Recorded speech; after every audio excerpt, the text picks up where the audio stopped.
These millennials are so annoying. They're always talking about how we jump jobs and live on our phones, but they're the ones posting blurry photos on Facebook and saying adulting is hard.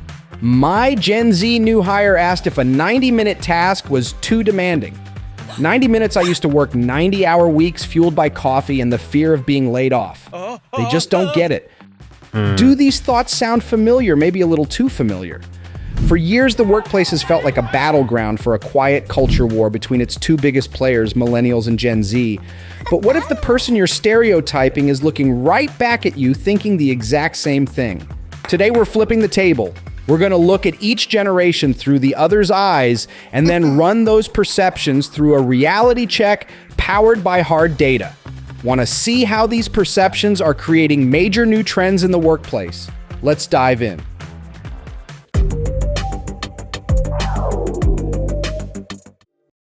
One, what millennials think of Gen Z, the difficult generation. Let's start with the view from the millennial manager's desk. If you've ever felt like your younger colleagues are speaking a different language, you're not alone. A flood of recent surveys paints a pretty dramatic picture. One from Resume Builder found that a staggering 74% of managers find Gen Z more difficult to work with than other generations. The complaints often sound like a broken record. They lack crucial soft skills. They're impatient, they're overly demanding, and they seem to think professional attire is a band t-shirt and a pair of Vans. The stories from the trenches are even more telling. Managers describe Gen Z employees who call out of work for a minor stomach ache 10 minutes before their shift, or who seem genuinely shocked when they're fired after 9 warnings for being late. One manager recounted how a new hire, when corrected, responded that the manager's vibes were off, and she didn't want to hear it. This isn't just a communication gap. To many millennials, it feels like a fundamental misunderstanding of professional norms. So, what's going on here? Is Gen Z truly a generation of entitled troublemakers? The analysis points to something far more complex. First, there's the undeniable pandemic effect. Many Gen Zers began their careers remotely missing out on the subtle in-person learning that teaches you the unwritten rules of office life, like how to take constructive feedback, navigate a team meeting, or even just make small talk by the coffee machine. This has led to what some have called learned helplessness, where their first instinct when facing a problem isn't to experiment or Google a solution, but to immediately ask for help. It's less a character flaw and more of a skills gap created by a historic disruption. But here's the kicker. A 2024 survey from Resume Genius revealed that 45% of HR professionals think Gen Z is the most difficult generation to manage. And many of those respondents were Gen Z themselves. This suggests the issue isn't purely generational. It's about professional maturity. When Gen Zers get promoted, they suddenly become responsible for deadlines and team performance, and their perspective on their peers' behavior often shifts. Suddenly setting boundaries can look a lot like not being a team player. 2, what Gen Z thinks of millennials, the cringe generation. Now let's flip the script. What happens when Gen Z looks back across the open plan office at their millennial managers? Well, it's not always a pretty picture. Scour forums like Reddit or TikTok, and you'll find a consistent theme. Gen Z often finds millennial workplace culture, well, a little cringe. They talk about the corporate faux personality, that overly polished, sanitized way of talking, and Slack messages packed with slightly off emojis and exclamation points that feels deeply inauthentic. They see millennials clinging to old platforms like Facebook and constantly referencing back in our day, a phrase that makes Gen Z feel like their own very real struggles are being dismissed. Another major complaint, millennials are seen as workaholics who romanticized hustle culture, worked themselves into a state of perpetual burnout, and now won't stop complaining about being tired. To Gen Z, who prioritizes work-life balance as a survival strategy, this looks like a self-inflicted wound they have no intention of repeating. They see millennials eating dinner at their desks and taking 0 vacation days and don't see ambition. They see a recipe for exhaustion. And perhaps the sharpest critique is reserved for millennial managers. Gen Z often feels that many were promoted into leadership before they were ready, lacking the skills to actually lead. They describe managers who feign empathy, but are ultimately self-serving, throwing their team under the bus the second their own career goals are threatened. As one Gen Z user put it, millennials are all on board with fair values and ethical delivery until it ceases to benefit them. The analysis here points to a clash of lived experiences. Gen Z, as digital natives, are confident in their ability to find new, more efficient ways of doing things, which can lead them to see established millennial processes as simply outdated. Meanwhile, millennials' stories of hardship aren't meant to invalidate Gen Z. They're a reflection of their own traumatic entry into the workforce during the Great Recession, burdened by historic student debt. But without that shared context, the message gets lost in translation, and the gap widens. 3. Stereotypes versus reality. Let's look at the data. All right, we've heard the perceptions. Now let's bring in the facts. It's time to put these stereotypes on trial. First up, Gen Z is lazy and lacks perseverance. This is probably the biggest misunderstanding.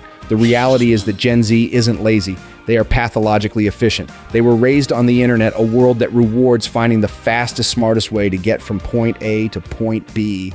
They see performative work like staying late just to be seen or printing unnecessary documents as a waste of time. But lazy consider this. A 2025 study found that nearly half of Gen Z, 48%, have a side hustle. That's more than any other generation. They're pulling in an average of $958 a month from these gigs, and a stunning 55% intend to leave their traditional job to pursue their side hustle full-time. That's not laziness, that's ambition redirected. Next stereotype, millennials are conservative, afraid of change, and bad with tech. This one is just factually wrong. Millennials are the generation that lived through the most explosive technological revolution in modern history. They went from dial-up to broadband, from flip phones to iPhones, from MySpace to everything else. Their caution isn't fear of change, it's the wisdom that comes from having seen a dozen revolutionary platforms die in 3 years. And here's the proof they're still on the cutting edge. A 2025 McKinsey report found that millennials are leading Gen Z in workplace AI adoption. 62% of millennials claim advanced AI familiarity, compared to just 50% of Gen Z. They are the ones driving AI's strategic use in companies today, with millennial founders like Sam Altman of OpenAI leading the charge. Third stereotype, Gen Z lacks respect for superiors. This isn't about disrespect, it's about a different definition of respect. Gen Z doesn't see a boss, they see a coach or a mentor.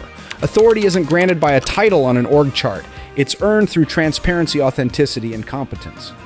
They show respect not by saying yes, sir, but by delivering excellent work and engaging in direct, honest dialogue.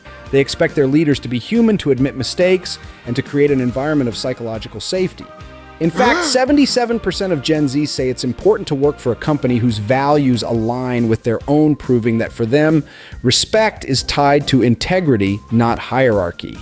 And finally, millennials just complain all the time. The complaining is actually a direct symptom of a well-documented crisis, millennial burnout. This is the generation that graduated into a historic recession, took on mountains of student debt, and was told to hustle their way to a stability that never fully materialized. According to Deloitte's 2025 survey, financial insecurity is skyrocketing for them. 46% feel insecure now, up from 32% just a year ago. Their stress is real, it is systemic, and what sounds like complaining is often just a desperate release valve for a generation that feels squeezed from all sides, trying to manage their own careers while also mentoring the next generation. 4. Learning to wear each other's glasses.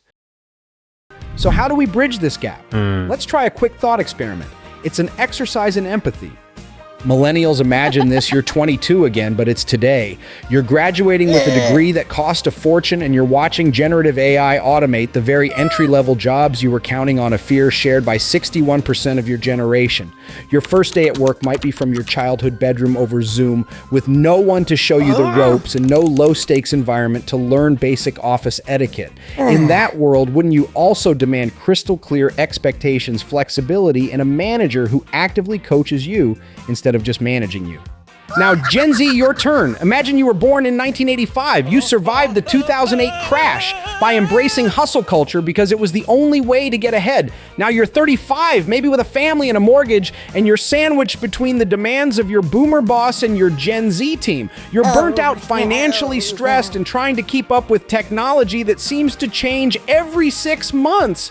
Would your priorities, your communication style, and your definition of a hard day's work be a little different? Sometimes empathy is just a matter of perspective. It's about recognizing that the other person's reality is shaped by a journey you haven't walked. 5. The common ground in the future of work. When you strip away the stereotypes and the misinterpretations, you find something remarkable. Gen Z and Millennials aren't that different where it counts. Both generations are actively redefining success, moving away from the idea of simply climbing the corporate ladder. A 2025 Deloitte survey found that only 6% of either generation sees reaching a top leadership position as their primary goal. What do they want instead? The same things. They want meaningful work that aligns with their values. They want to learn and grow with clear development opportunities. They want to be respected for their contributions. And more than anything, they want a healthy work-life balance that allows them to thrive both in and out of the office. The destination is the same. They're just taking different paths to get there. This shared vision is already shaping the future of work. We're seeing the rise of empathy-driven leadership, where managers are expected to be coaches and mentors, not just taskmasters. Companies are realizing the need for explicit intergenerational training to bridge communication gaps and leverage the unique strengths of each cohort. And workplace norms are evolving to accommodate these diverse values, moving away from rigid one-size-fits-all structures toward more flexible human-centric models. Instead of pointing fingers at the other's choice of path, maybe it's time to focus on the shared destination and build that future together. Conclusion. So are there real differences between Gen Z and Millennials? Absolutely. But most of the conflict comes from a simple, massive misunderstanding.